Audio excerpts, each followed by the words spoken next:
और चलिए छत्तीसगढ़ के स्वास्थ्य मंत्री टीएस सिंहदेव का एक बड़ा बयान सामने आया है। छत्तीसगढ़ में 1.5 लाख हो सकती है। एक्टिव मरीजों की संख्या 3 जिलों में है। 50% से अधिक संक्रमित। ये स्वास्थ्य मंत्री टीएस सिंहदेव का बड़ा बयान सामने आ रहा है। छत्तीसगढ़ में लगातार कोरोना के संक्रमण के चलते हाहाकार मचा हुआ है। रोजाना नए संक्रमितों और मौतों के डराने वाले आंकड़े सामने आ रहे हैं। हालात को देखते हुए प्रदेश के आधे से अधिक जिलों में टोटल लॉकडाउन लगा दिया गया है।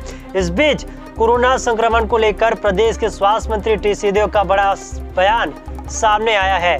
स्वास्थ्य मंत्री टीएस सिंहदेव ने यह साफ तौर पर कहा है कि छत्तीसगढ़ में संक्रमितों का आंकड़ा 1.5 लाख तक पहुंच सकता है। प्रदेश के 5 जिलों में 40% संक्रमित है। वहीं ऐसे 3 जिले हैं जहां 50% से अधिक लोग संक्रमित हैं।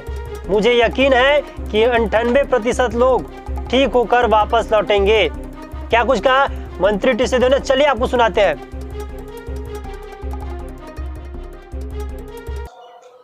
कुछ जिलों में बहुत चिंताजनक है।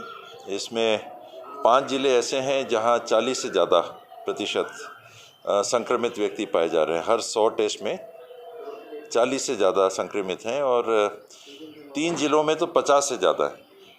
एक ज़िले में 30 से 40 के बीच में है, अन्य ज़िलों में 15 से 20, 10 से 15 और 5 से ऊपर और 5 से नीचे। इस प्रकार से मैंने अपने समझ के लिए उसको वर्गीकरण किया है।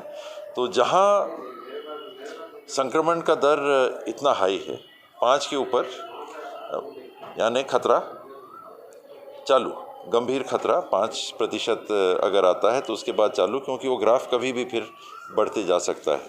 तो इस स्थिति में छत्तीसगढ़ है। कल 14,098 पॉजिटिव केसेस आए और आज हमारे यहाँ 85,890 संक्रमित एक्टिव केसेस, 85,800 से ऊपर संक्रमित व्यक्ति छत्तीसगढ़ में है। ये संख्या 1,30,000 से 1,50,000 तक जा सकती है एक समय में पॉजिटिव लोगों की। ऐसा मान के हम लोग तैयारी कर रहे हैं। उम्मीद यही करेंगे कि ऐसी संख्या ना हो, 1,30,000 भी ना पार करे, 1 लाख भी ना पार करे, लेकिन संभावनाएं अभी ऐसे ही दिख रही हैं क्योंकि पॉजिटिव ज़्यादा आ रहे हैं और कुछ दिनों से पॉजिटिविटी बढ़ी है। तो डिस्चार्ज कम से कम 10-12 दिन बाद चालू होगा। 5,000 से 7,000, 7,000 से 10,000, 10,000 से 14,000। तो ये जब डिस्चार्ज चालू होगा तो पहले 2,000 जिस दिन आए थे वो डिस्चार्ज होंगे, फिर 3,000 आए उस दिन डिस्चार्ज होंगे, फिर 5,000 आए उस दिन डिस्चार्ज होंगे। तो डिस्चार्ज कम दिखेंगे। और पहले भी जो मीडिया में सवाल आते थे कि आपके कितने लोग हैं जो कि ठीक हो गए हैं, आपका प्रतिशत खराब है, तो ये उस पर निर्भर करता है। अंततः मैं इस बात को पहले भी कहता था, आज भी कहना चाहूँगा कि हर स्थिति में इस गंभीर दौर के बाद भी मुझे विश्वास है कि 97% से ज़्यादा नागरिक ठीक होके जाएंगे। ये 98 भी हो सकता है। आज जो केस फर्टिलिटी रेट कहते हैं कि संक्रमित व्यक्तियों में से कितने लोगों की मृत्यु हुई है, तो आज छत्तीसगढ़ 1.11 पे है। तो उसको सीधे आगे बढ़ा देंगे तो अर्थात 98.9% लोग ठीक हो जाएंगे। लेकिन स्थिति कभी भी परिवर्तित हो सकती है, बिगड़ सकती है। तो इन बातों को ध्यान में रख के हम लोग व्यवस्था बना रहे हैं। रेमडेसिविर बनाने वाली 6 कंपनियां हैं देश में, 2 उनकी सब्सिडियरी कंपनियां हैं ऐसा बताया जाता है। तो ये जो 6 प्रमुख रेमडेसिविर बनाने वाली कंपनियां हैं, इनने अपना प्रोडक्शन कम कर दिया था कि संक्रमण कम हो गया है, तो ये उतनी व्यवस्था बना नहीं रहे थे। और ये बिल्कुल सही है कि रेमडेसिविर की सप्लाई बहुत प्रभावित हुई है और बहुत मुश्किल से ये मिल रही है। कंपनियों के साथ लगातार चर्चा करने के बाद भी टेंडर में जिनको काम मिला था वो भी सप्लाई नहीं दे रहे थे। इस पे मैंने माननीय मुख्यमंत्री जी से भी बात की, उन्होंने आगे भी ज़रूर बात की होगी।